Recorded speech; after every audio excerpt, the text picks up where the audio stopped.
C'est super simple. On va prendre en charge le client de A à Z. Le but dans tout ça, quand on achète un véhicule en crédit spécialisé, c'est de rebâtir le crédit. C'est pas d'avoir un véhicule pendant 60 mois, 72 mois à des taux de 24, 25, 26 %. C'est pas ça le but du tout.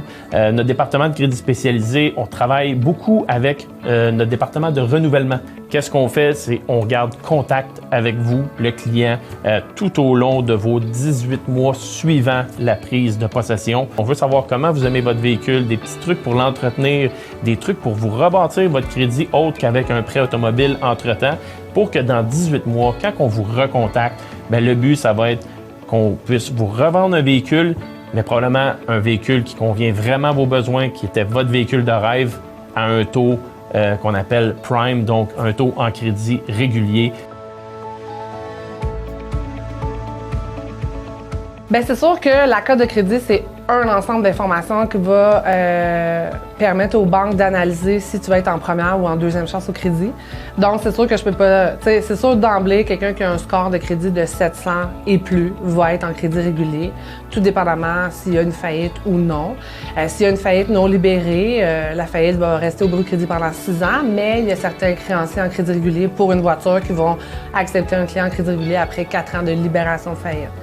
À ce moment-là, en bas de 600 de score, je dirais c'est pratiquement presque toujours automatiquement du crédit spécialisé, donc deuxième chance au crédit.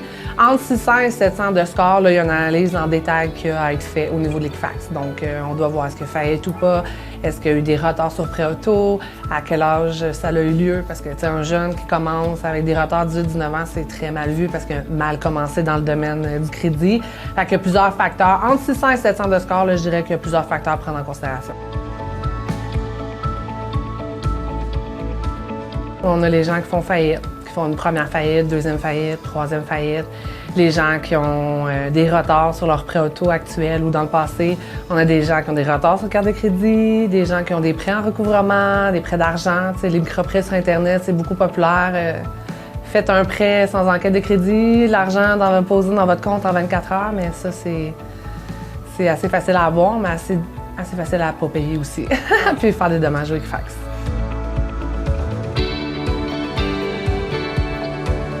Bien, c'est sûr que nous, on fait affaire avec plus d'une vingtaine de créanciers. On fait affaire avec presque tous les créanciers qui existent sur le marché au niveau du financement automobile.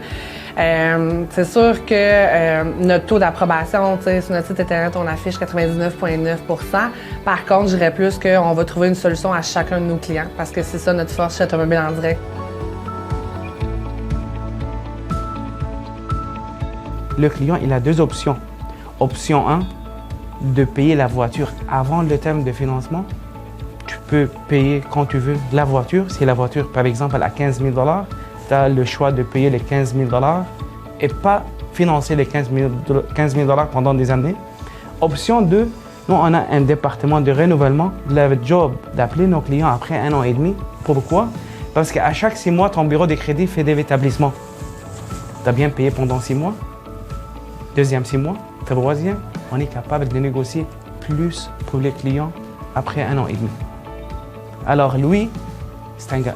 Il a gagné une auto, il a gagné un bon bureau de crédit. Est-ce qu'il va rester après 1 an et demi au même taux d'intérêt? Non. Parce que les banques, ils vont voir que sur son bureau de crédit, qu'il a bien payé.